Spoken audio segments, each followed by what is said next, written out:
Bonjour. Aujourd'hui, on va continuer la partie 1 qui traite les hautes tensions alternatives. Nous allons entreprendre la deuxième session. Mais avant de l'entamer, je voudrais simplement rappeler ce qu'on avait fait pendant la session précédente, où nous avons discuté d'une manière détaillée les paramètres caractéristiques des hautes tensions alternatives. Nous avons aussi parlé des transformateurs test uniques et ceux en cascade. Et par la même occasion, nous avons cité et discuté un petit peu les avantages ainsi que les inconvénients de la cascade. Donc aujourd'hui, en continuation de cette session, on va parler de la session numéro 3.2 et qui va traiter les transformateurs à résonance. Donc dans cette session, nous avons les objectifs, on va essayer d'atteindre les objectifs suivants. Le premier objectif, c'est d'étudier les circuits résonants pour les équipements d'essai haute tension à fréquence industrielle. Et nous allons aussi parler des avantages, bien sûr, de ces circuits spécialement série. Donc ce sera le second point à traiter dans cette session-là. Alors, pour les équipements de test à haute tension à fréquence industrielle, et qui sont bien sûr résonants, généralement, les tests d'équipements de haute tension ayant une capacité élevée. Donc nous avons ici, si nous avons des équipements à capacité élevée, donc ils peuvent tirer des courants de charge de capacité ici. Donc ils vont faire un courant d'appel très très important. Nous pouvons citer les tests suivants à titre d'exemple seulement. C'est lorsque nous avons une importante longueur de... Qu'est-ce qui se passe? Une deuxième fois. Une importante longueur de câble d'alimentation.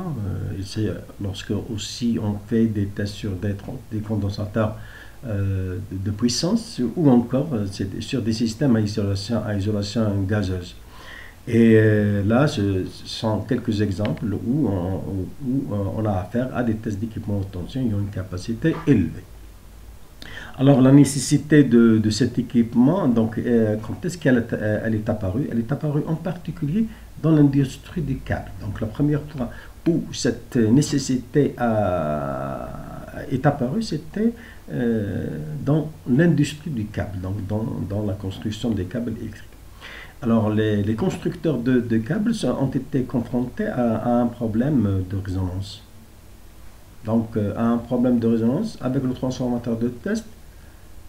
Et c'était lors de tests des câbles à faible longueur ou bien à longueur courte. Donc le premier problème qui est apparu, et par la même occasion, c'était nécessaire d'avoir des équipements de test pour les résonances série, c'était lors des tests de câbles à petite longueur. Et ce problème s'est accentué lorsque la longueur devenait un petit peu trop grande. Donc, si les longueurs de câble devenaient très très importantes, dans ce cas, le problème devenait de plus en plus important, puisque ces câbles-là peuvent tirer donc un courant de capacité encore plus important, donc un courant de capacité très important, et cela du côté haute tension. Ce qui a poussé, bien sûr, au besoin important d'avoir ce genre d'équipement pour le test. Alors, nous montrons ici dans la figure 3.1 un tel système, donc vous avez là un tel système, où C2, cette capacité-là, donc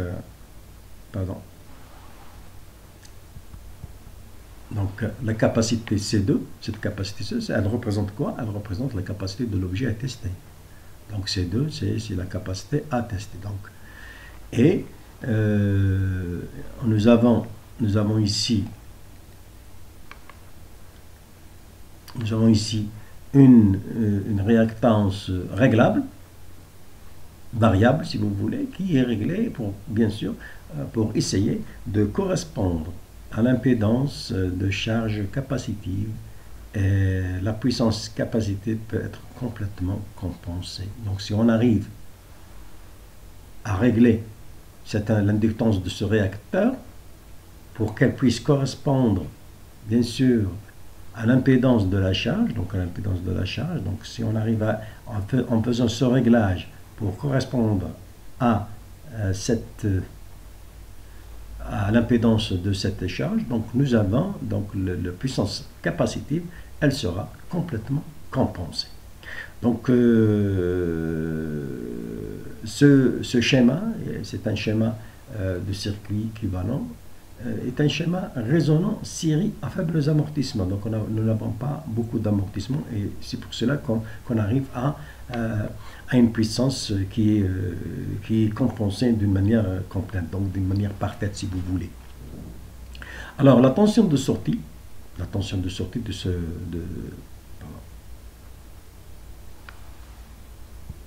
La tension de sortie, donc ici la tension de sortie, elle est contrôlée par une alimentation alternative variable qui est là.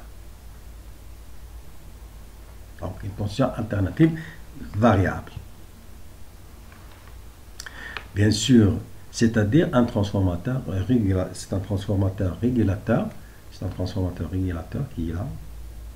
C'est un transformateur régulateur qui est appelé d'ailleurs transformateur d'alimentation, feed transformer. Bien sûr, là, ça se sous-entend que le circuit a été réglé auparavant. Donc, la tension de sortie élevée peut être contrôlée par une alimentation alternative variable.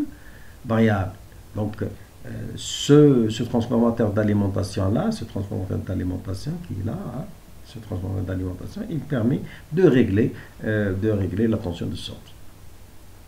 Alors, le transformateur d'alimentation, comment il est conçu? Il est conçu pour le courant nominal de l'inducteur. Donc, il est conçu pour travailler avec le courant nominal de cet inducteur. Donc, il a un courant nominal IN, cet inducteur il a un courant nominal IN, et ce transformateur doit d'être conçu, bien il est conçu si vous voulez, pour le courant nominal de l'inducteur et pour une tension nominale très très faible. Donc, il a une tension très faible et en même temps, il est conçu pour un courant nominal de l'inducteur. Bien sûr, là, c'était la première tentative, bien sûr, de régler le problème dû à la résonance dans l'industrie des câbles. Juste après, donc, de nouvelles technologies ont permis de fabriquer des réacteurs, fabriquer des réacteurs aux tensions à variation continue jusqu'à 300 kV par unité. Donc une unité, elle peut faire, ils peuvent délivrer une tension variable entre 0 et 300 kV. Et cela par unité. Une seule unité peut fournir donc une tension jusqu'à 300 kV continue, avec une variation bien sûr continue, donc la variation de 0 à 300 kV. Bien sûr, là on a utilisé une nouvelle technique, un noyau de fer séparé. Donc, nous avons fait appel à un noyau de fer séparé. Avec cela, le transformateur élévateur de test peut être omis comme le montre en figure 3.2. Donc ici, nous avons éliminé le transformateur qui était présent. Ce transformateur-là, main transformer, donc celui-là, on peut l'éliminer actuellement, bien sûr, en utilisant cette nouvelle technique à noyau de fer séparé. Donc là, le transformateur, ça c'est très important, c'est que nous avons éliminé le transformateur élévateur. Donc le transformateur élévateur, on n'en a pas besoin. on est arrivé à avoir des réacteurs qui peuvent, bien sûr, faire varier la tension jusqu'à 300 kV. Et c'est ce qui est. Alors, comme le montre bien sûr la figure 3.2. Donc là, vous avez le transformateur d'alimentation. Et vous avez ici simplement le réacteur variable à travers des moteurs, bien sûr. Donc on peut les faire varier. Et pour compenser l'énergie réactive. Donc, l'inductance de ces bobines maintenant, elle peut varier sur une large plage en fonction de la capacité de la charge à produire une résonance. Donc, bien sûr ici, donc je peux faire varier ces inductances sur une large bande pour compenser l'énergie réactive de cette capacité à différentes valeurs, bien sûr. Donc, en fonction de la capacité de la charge. Donc, nous avons plusieurs types de charges, donc plusieurs valeurs de CD. Donc, nous avons quand même une certaine marge, un certain intervalle de variation de ces inductances, de ces réacteurs, et qui est vraiment très, très importante. Alors, si l'on prend le circuit équivalent à ce circuit équivalent, que d'ailleurs j'ai repris ici, je l'ai repris, donc il représente un circuit équivalent, c'est un circuit équivalent pour un circuit de résonance série. Donc là, c'est l'inductance de résonance série, là, c'est la capacité de l'objet en test, et là, bien sûr, comme toute inductance, elle possède une petite résistance. R, c'est généralement de faible valeur, puisqu'on est en présence de, comment dirais-je, on est en présence d'une inductance. Donc, une fois la condition de résonance atteinte, la tension de sortie, une fois qu'on atteint la tension, la résonance, donc ici, vous avez, sous la condition que la résonance est atteinte, alors là, on procède à l'augmentation de la tension en augmentant la tension d'entrée, bien sûr. D'accord? Donc, une fois la condition de résonance, je répète, une fois la condition de résonance est atteinte, une fois que on a la résonance, on peut maintenant procéder à l'augmentation de la tension de sortie, bien sûr en augmentant la tension d'entrée. Donc les transformateurs d'alimentation, si vous voulez, les transformateurs d'alimentation sont évalués pour les courants nominaux des réacteurs, comme on vient de le dire, que ces transformateurs d'alimentation, ils étaient conçus pour le courant nominal de ces réacteurs et pour une tension très très faible. Alors, maintenant, sous la résonance, la tension de sortie, elle vaut quoi? Elle vaut V, elle vaut cette expression-là. Donc, avec V0, c'est la tension de sortie, V, c'est la tension d'alimentation, et elle est donnée, donc la tension de sortie, elle est donnée par V sur R, facteur de 1 sur oméga C2. Alors, puisqu'à la résonance, qu'est-ce que nous avons? Nous avons, dans les conditions de résonance, nous avons oméga L égale 1 sur oméga C2. D'ailleurs, on le sait, vous le savez déjà depuis bien longtemps, que la résonance, donc dans le circuit, même dans le circuit basse tension, donc nous avons le circuit, il va se comporter comme une résistance. Ce qui veut dire que l'impédance inductive, ou bien la réactance inductive est égale à la réactance capacitive. Ce qui veut dire que oméga L est égal à 1 sur oméga C2. Ça, c'est la condition. C'est la condition de résonance, et par conséquent, le V0 là, il est égal à V sur L, V sur R, et je vais remplacer, si vous voulez, et je vais remplacer 1 sur oméga C2 par oméga L. Et ce qui vous donne que la tension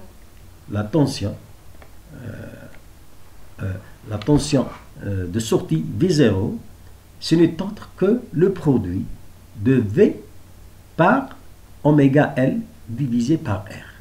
Et comme vous le savez, le facteur de qualité d'une inductance, c'est oméga L sur R. Donc, la tension V0, la tension de sortie bien sûr, elle est proportionnelle à la tension d'entrée, et le facteur de proportionnalité, c'est le facteur de qualité de notre réacteur, ou bien de l'inductance de notre réacteur. Et dans la pratique, bien sûr, pour ce genre de conception, Q, il varie entre 40 et 80.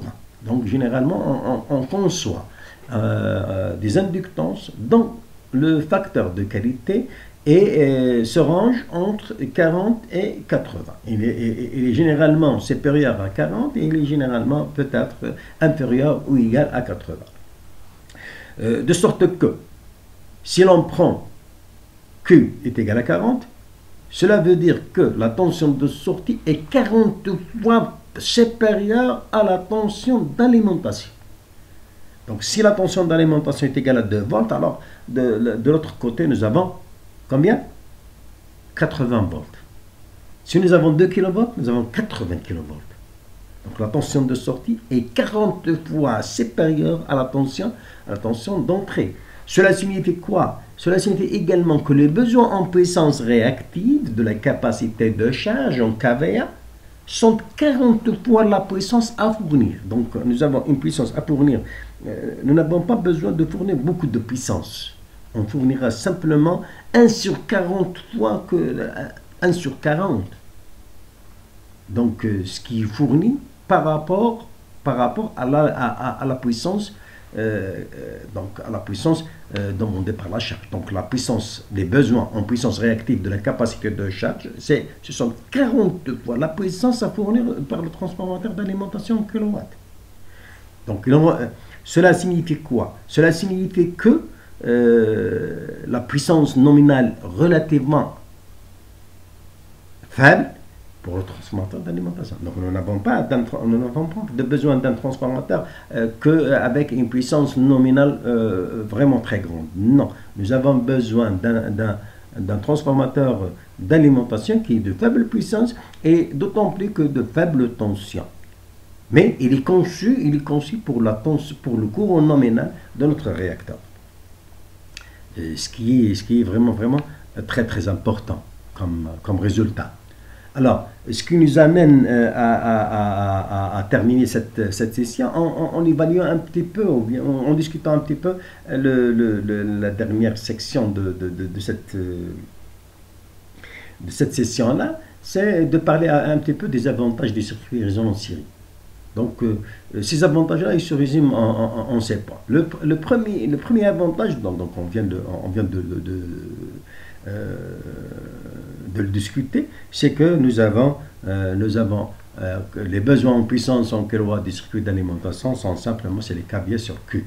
Avec les kVA, c'est le besoin en puissance réactive de la charge, et Q, c'est le facteur de qualité du réacteur variable, généralement supérieur à 40, puisque nous avons déjà dit que ce facteur de qualité, il est compris entre 40 et 80. Et par conséquent, donc, il est toujours supérieur à 40, et là, ça va nous donner, ça va nous permettre de parler, donc, de parler que ce transformateur d'alimentation n'est pas vraiment très exigeant, donc une exigence très faible. Alors, le deuxième avantage, c'est que le circuit de résonance série, il supprime les harmoniques et les interférences dans une large mesure. Donc, il y a le deuxième avantage, c'est la suppression. Comme on en a déjà parlé, donc c'est la suppression des harmoniques. Donc les harmoniques n'existent plus. Et bien sûr, il supprime aussi